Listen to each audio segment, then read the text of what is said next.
Неге мен Инстаграмды жай ғана жүргізу үшін жүргізбеймін? Мынау неткен сұрақ, неткен түсініксіз сұрақ.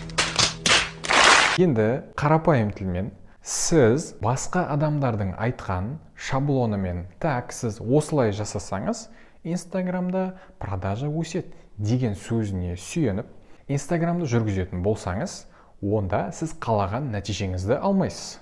Неліктен? Инстаграмды сауда орталығы деп алатын болсақ, бұл жерде 10 миллион адам жүреді. Яғни Қазақстан бойынша трафик бешеный.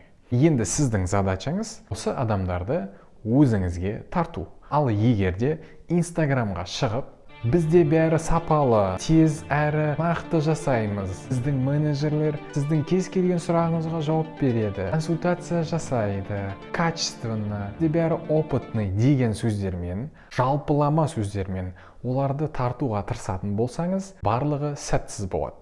Сондықтан да басқалары жасап жатқан шаблонный методикадан айырылып, өзіңіз ерекшеленіңіз.